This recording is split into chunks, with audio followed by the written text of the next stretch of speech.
Get in the know. Non-stop Vikings talk. It's Purple Daily on Score North and ScoreNorth.com. Purple Daily, presented by Surly Brewing Company. Welcome in. Bonus episode of Purple Daily here, gentlemen, on this Tuesday. If you missed Reckless Draft Speculation with Thor, you're going to want to check that out. It's all about who might the Vikings lean on internally and in the draft now that Brian Flores is the new defensive coordinator of the Purple. The show is presented by TCL, which is now an official partner of the NFL, no matter what you watch. Maybe the big game this weekend. TCL has award-winning TVs for any budget, any space, all with stunning picture quality.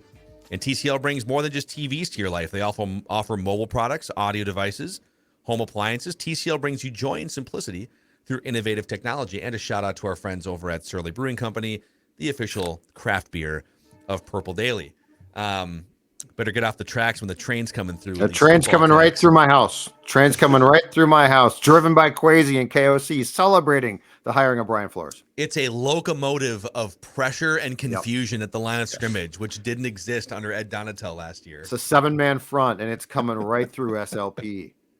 So for this little bonus episode, let's sort of put ourselves in the shoes of Brian Flores. Let's start internally, and then I also have three as we continue our look at potential free agents. Judd, you had a list last week of just some cornerbacks, some linebackers, some guys that might be interesting. I've got three additional names now that Brian Flores is here that you should keep an eye on in free agency. But if you're Flores, you've sat down, you got this job, you probably delivered your opinions on who you want to keep, who you want to get rid of. Put yourself in the shoes of Brian Flores for a second. Danielle Hunter, Harrison Smith, the two veteran linebackers, Za'Darius, right? Patrick Peterson. How are you sort of categorizing the internal options right now and how they fit into what you want to do, which is a lot of man coverage, aggressive looks at the line of scrimmage, safety blitzes, etc.? So I think right away now, if I am Brian Flores and I was asked, and he probably was told, hey, look, we're up against the cap. So like, you can't just say, keep everybody. But I'm keeping Harrison Smith. I think that he is a linchpin to what Brian Flores is going to do. Not necessarily because he's going to rush a ton like he used to, but because his smarts and savvy are going to make him a multiple type of player, though, who can do different things. And you know what? When I watch him play still, so here's the difference between like him and Kendricks. And I'm not saying Eric wasn't misused, okay? But in watching Jordan Hicks and Kendricks, it was just clear that they're slowed down. They are both, aging at a position where 30 is basically going off a cliff. Harrison Smith, I think, for next season is going to be 34. But when I watched him play, it reminded me to do a cross-sport comparison of like watching a Jared Spurgeon or a Brodeen play. Like if you just watched him, not on TV, but at the game, what he brought still, just as far as knowledge and ability, even when he wasn't cast exactly right, was impressive. So my starting point is I want to keep him. Like, we're not going to cut him now. If he'll take a pay cut, awesome. But he could be a very important part into his age 34 season, which is impressive. So that's my most important one. Linebacker, I'm certainly going to start immediately or as soon as I can coaching up Asamoah, but I think both of those guys are gone. I think some folks will say, well, give Kendricks a chance now. But I saw enough of the foot speed problem where with what Brian Flores wants to do, I don't know that Kendricks' obvious savvy can overcome the lack of speed now. Hicks is gone too, which is not a loss in my opinion. I mean, I think he's a good locker room guy, but that's not a tough loss. Danielle Hunter, to me, showcase player. I think that there is a ton, like every measurable of what Danielle Hunter did in 2022 screamed he wasn't used correctly. It didn't scream decline. Kendricks screamed decline. Danielle Hunter still had 10.5 sacks, and that's just the most basic of stats. But if you look at how he graded out from PFF, if you look at when he was used correctly, which means not drop back into coverage, Danielle Hunter becomes a focal point of a guy who loves to bring pressure and will often go with 7-man fronts, a guy that loves to play cover 1, cover 0. So that's an absolute key. I've got some questions about this one. The importance now of bringing back Dalvin Tomlinson, because Dalvin Tomlinson actually had a pretty good year, and Dalvin Tomlinson's not going to be cheap. He's at the end of his contract, but you know what? He might not be the world's greatest nose tackle / 3 tech, but he's still good. So that's one I think becomes more imperative, that if he's not coming back, he needs to be replaced with a good player. Cornerback scares me. Cornerback, I don't know what you have right now.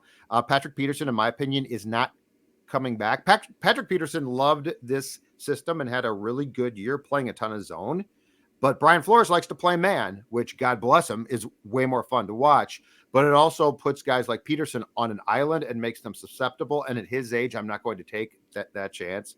So just as a starting point, I think the two most important names that just jump out at me immediately as far as veteran guys who now stay, Harrison Smith and Danielle Hunter, who, just keep in mind, is probably going to want a new contract. But Danielle Hunter still brings an absolute ton. All right. I agree with everything you just said. I'm going to add one name to that list that I think I was much more in the, you got to save some cap space. He's 31 years old. I think it makes it more likely Zadarius Smith is still around too. Because if you're Flores, part of this is like, you could have gone to Denver. You could have stayed in Pittsburgh. You didn't have to take this job. Like we've talked about all week, he's been getting head coaching interviews and a finalist as a position coach with Mike Tomlin. So he doesn't need this as a springboard to get a head coaching job necessarily.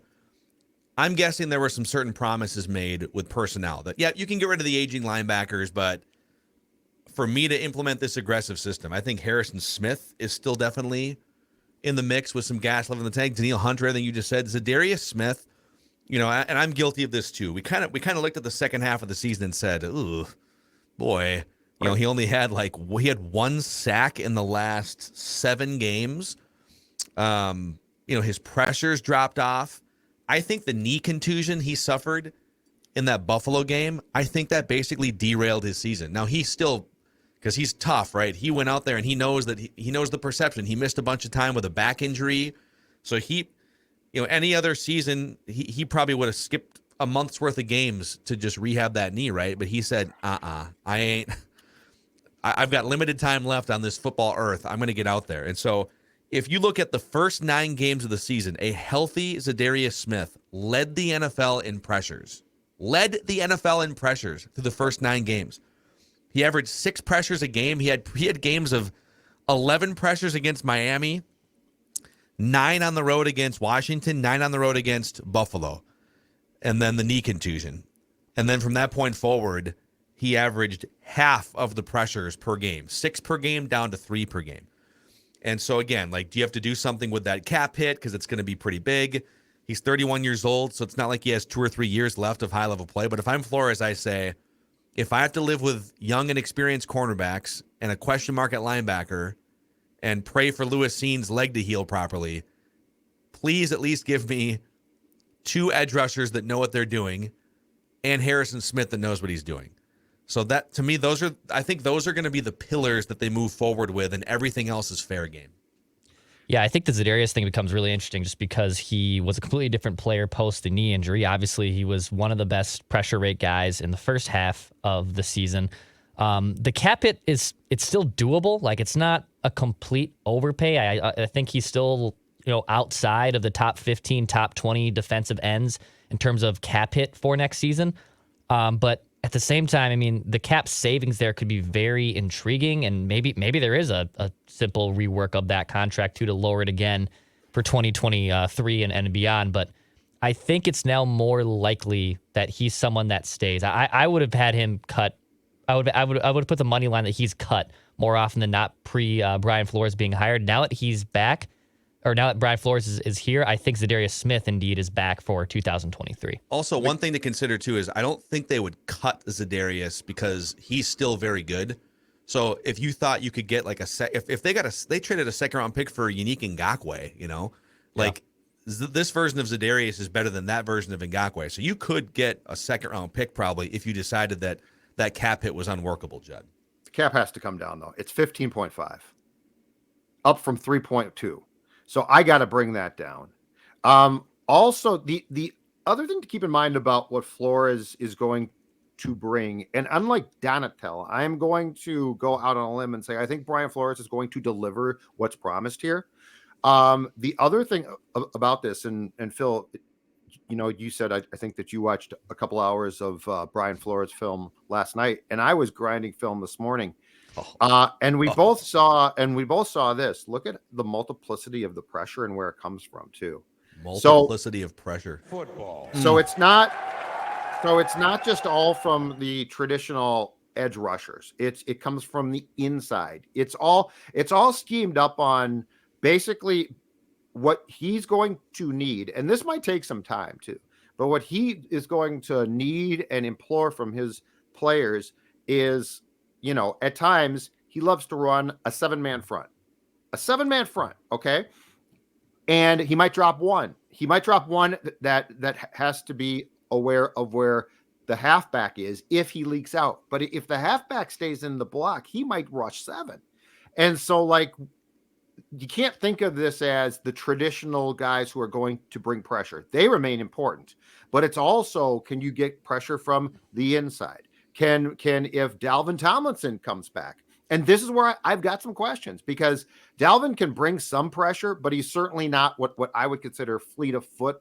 He can push the pocket more than bring pressure. Harrison Phillips. So that's my thing with Smith. When you're looking at Za'Darius's cap hit and contract, is would keeping him stop you from making other potential investments, because this is going to be far more of an effort of a lot of different guys, because it's based on the schematics as much as individual players. I just think Danielle Hunter still is a star player. Yeah, well, listen, if it was, hey, you can only keep one of them, Danielle or Za'Darius, I'm keeping Danielle. And Za'Darius would be a luxury.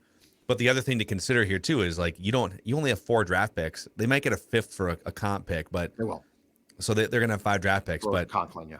They need resources for the future. It's not like they have a great stable of young players ready to jump in on defense. We all feel like the cupboards are pretty bare. So if a team did come along and say, hey, we'll give you a 2nd round pick for Za'Darius Smith and we'll figure out his contract, you probably have to entertain that. Oh, a 2nd round pick? Yeah. Oh my God. You probably have to entertain that. I'll drive him.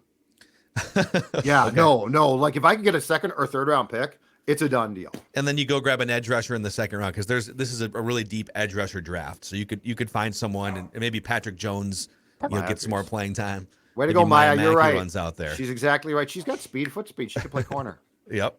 On the other point you're making about pressure coming from different areas schematically, Miami safeties rushed the passer 200 times in Flores' last season there in 2021. 200, you want to call them blitzes or rushes, whatever it is. They sent safeties 200 times, sometimes both on one play. That was by far the most in the NFL. Now, Harrison Smith used to do a lot of this under Mike Zimmer. Some of it was schemed. Some of it was freelance, improvisational. Oh, halfback stays in the box, therefore I'm going to make around the quarterback. But Harrison Smith was only deployed 14 times on pass rushes in 2022. By far the least amount in his career as a full-time starter. And that's an Ed Donatel scheme difference. These are both 3-4 defenses. Well, one of them is literally just sending safeties 10 times a game to go terrorize quarterbacks. And the other one says, let's play back in this shell to make sure we keep everything underneath us. So there's just so many and that's part of the reason why I think Harrison Smith, he still has gas in the tank. He fits perfectly with what Flores wants to do, and he can help bring along a Lewis Cine. It just makes it way more likely that Harrison Smith, finishes out his career as a Viking, the next couple of years. Well, and I thought one of the biggest faults of Donatel's defense was this too. Harrison Smith is his biggest threat when he's allowed to freelance pre-snap. That's what Zimmer used perfectly, right? And the anticipation of pressure is probably worse than pressure itself at times. So the anticipation of Steven Seagal, we've got to account. Thank you very much. I'm glad you got that. But having to make sure that where 22 is, not just off the ball high at safety, but if he comes down and Cine comes down, think about the confusion there. I mean, this all gets back to some of what I expected Ed to do, and he didn't. I think that this also reopens the door for potentially, if they don't identify linebackers that they love, for you to use an extra safety at times as a linebacker. You know, I mean, we talked about this last year and they didn't do it, but what's the stop? Lewis Seen is built. I mean, this guy's big. This guy is not a lean defensive back. This guy is built. What's to stop you from employing Bynum or Metellus, Seen, and Harrison Smith at the same time? Yeah. And Asamoah is your one linebacker, and now you've gone big dime. Like, these are all the things that we talked about that they didn't do. Now you're just saying football words. Yeah, now you're just saying football words. Big nickel, big dime, have extra safeties on. I'm just telling you that this is what we anticipated at least a little bit, and we didn't get a sniff of. Yeah, no, it's another thing to consider here, and then I'll give you the 3 additional free agent names to keep an eye on. Yep. They're trying to figure out what to do with their cornerback pool, right? They've got some young players. We talked about this more in depth with Thor on the main episode of Purple Daily today, but who's coming back? Who do they trust? They've got 3 free agents: Patrick Peterson, Chandon Sullivan, Duke Shelley. Chandon Sullivan's probably gone for sure, but Duke Shelley is such a wild card here. He was put on waivers by the Bears, right?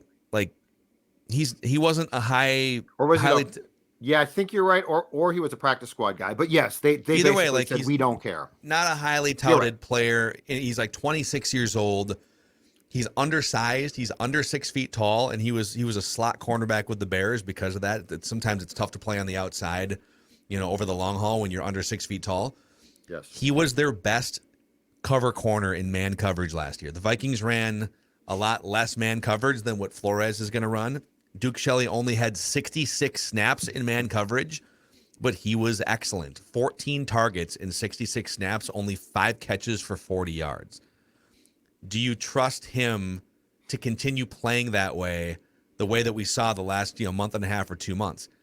I would bet there's some regression at some point. There's a reason why. Like, you don't just find a guy at an all-pro level that just pops up the way that he played. I would prepare for some regression there if they did re-sign him. But it is interesting. Do you believe in what Duke Shelley did enough to bring him back as an unrestricted free agent? Well, I don't know. If I can do it on a short-term contract for cheap, absolutely. If I can't, then no. I will say this. I don't think Brian Flores probably has ideas from watching the cornerbacks who are still on the roster on film, but I don't think that you're going to go into the off-season camps with anybody like set. Like, I don't think Cam Dantzler is set now. I don't think Booth is. If Booth can stay healthy, that might change. But that's the one position, and it's 3 spots that I would guess that nobody is assured a damn thing. Like, I think Asamoah is in good shape, linebacker wise. Besides that, the position needs help and depth. I think that they certainly have ideas defensive line wise, right? And safety wise, I think you're in good shape, pretty good shape, really good shape if Seen can pan out now and get the proper coaching. Cornerback, I think you've got 3 jobs that are essentially wide open. Yeah. And they're all incredibly important.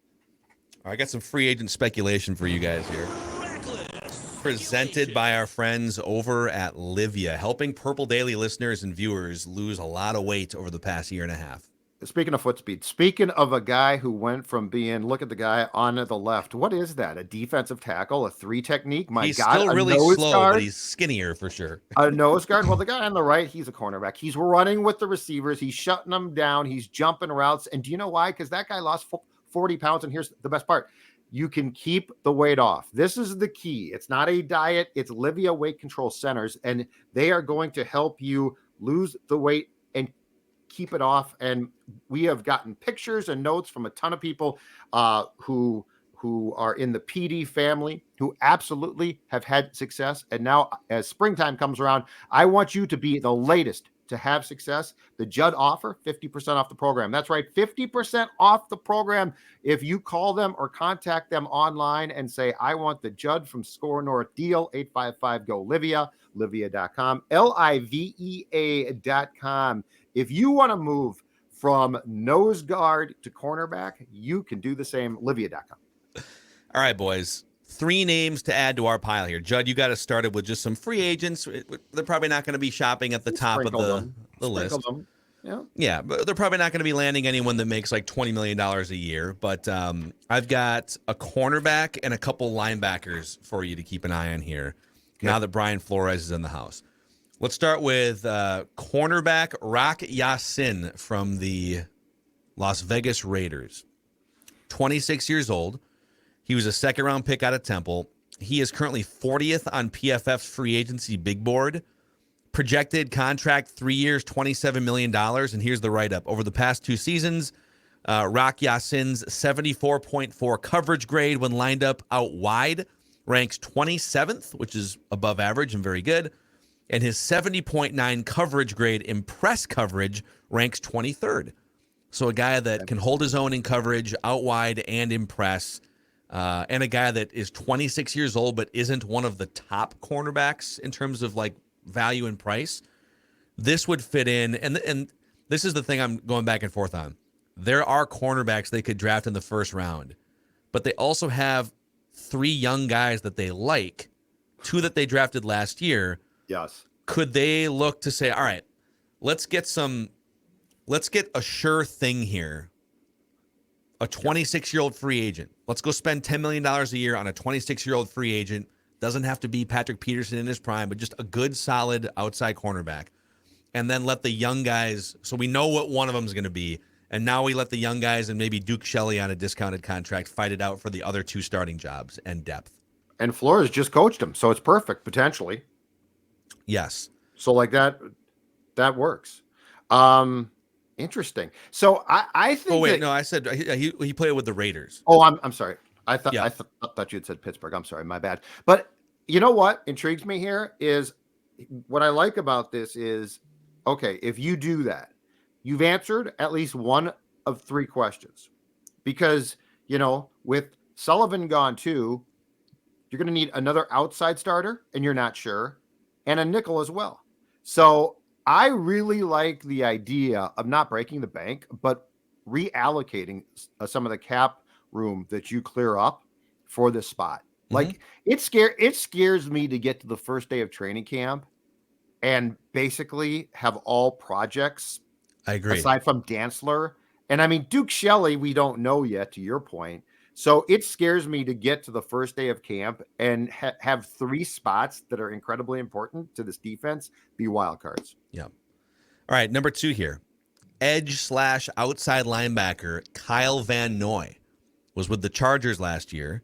32 years old, so he doesn't quite fit like the 26-year-old, 27-year-old, coming off a rookie scale contract. But his connections to Brian Flores run a decade deep. So Kyle Van Noy spent years with the Patriots. He won 2 Super Bowls in New England with Brian Flores and then followed Flores to Miami in 2020. Uh-huh. He's still playing, even at age 32, at a pretty high level. Could be a good depth guy, a rotation guy as an edge in that system. He's more of a run stopper at this point in his career than like an electric pass rusher. Sure. But just the connection of Kyle Van Noy to Brian Flores going back to 2 stops in Miami and New England, and the fact that he still wants to play at least another year. He's been doing some media stuff with Fox as well, so he's kind of like Patrick Peterson. He can see the end of the tunnel, but he might be able to come in here and really help as both a player and kind of a pseudo assistant coach in Brian Flores' system. What's the projection on a contract? Like a 1 year. I think it was like a 1 year deal for. I forgot to write that part down for Kyle Van Noy, but not like that much. Like 1 year. Yeah, I'm fine with don't that. break the bank. Yep. I'm fine with that. Yep. Absolutely. And then another one that he wasn't on the PFF top 100 or on the ESPN list, but one of our listeners actually DM'd and said, "Here's a name to keep an eye on," and I agree after doing some backgrounding here. Edge rusher Andrew Van Ginkel was with the Dolphins for the last few years. So he spent, I believe, 3 years with Brian Flores in Miami. He's 27 years old. He was a 5th-round pick out of Wisconsin in 2019. Grew up in Rock Valley, Iowa. Has family throughout Iowa and the Midwest. Good depth potential here. Another guy that's very good at run stopping and tackling. Not as much of an electric pass rusher, but you do need depth among your linebackers and edge rushing units because you don't have a lot right now. I can see it. I guess my question is this too. So as you go about, or as Quasi goes about freeing up cap space potentially, okay? And there's going to have to be some difficult decisions made. What do you consider to be the most important spots to bring guys back at? For instance, like if you don't move on from Zadarius and you have to move on from Dalvin, because like those spots are expensive now. Is that worth the price? Because like that. I guess my question is, when you have to make decisions ultimately, which they're going to, where do you put your investments in, with the fact that there are several parts of this defense where the one thing that you don't want to do is weaken it. I mean, are you saying that if you bring back Zadarius and Daniil, you don't want to spend money on another edge? Is that what you're well, saying? I'm saying if you bring back Zadarius and Daniil, not only do you probably not have the luxury of spending more on an edge, but do you also not have the ability to re-sign Dalvin Tomlinson to a contract? My That guess scares is me a little bit. like Van Noy and Van Ginkel. My guess is you'd only sign those guys if you said goodbye Right. to either Daniil Hunter or Zadarius. Right. And then there'd be like a Patrick Jones, Kyle Van Noy kind of a thing, rotating in and out. So just three more names right. to put on your Well, list to keep an eye on here, as free agency is about a month away. keep in mind too, the question that I think is a fair one to ask, and will at least start to play out in the spring and as we get into training camp, is this: how much of Quasi's first draft class now defensively might not have been cultivated correctly and now might be? I'm just saying there could be some pieces that we have no clue about and who look like potential, if not busts, like the development was not there. Because I don't know how well some of those guys probably got coached. Yeah, it's going to be a fun offseason from that perspective, because now it's like there's just so much more to speculate on, and there's just so much of a difference in scheme. We have to stop now because we have Mackie and Judd to record and then other things to get to, but we will have so many more conversations about the Brian Flores hire, what it means. And I feel like I should say Kirk Cousins, just because we are contractually obligated, to talk and complain about Kirk Cousins. So Kirk Cousins, I just want to throw his name out there. I'm sure there's fights right now in our comments about Kirk. When we don't even mention his name, there's these massive brawls about Kirk Cousins. All right, guys, we will see you over on Mackie and Judd. And if you missed the reckless draft speculation with Thor Nystrom, definitely check that out as well. We'll see you tomorrow for Write That Down predictions and an accountability session on Purple Daily.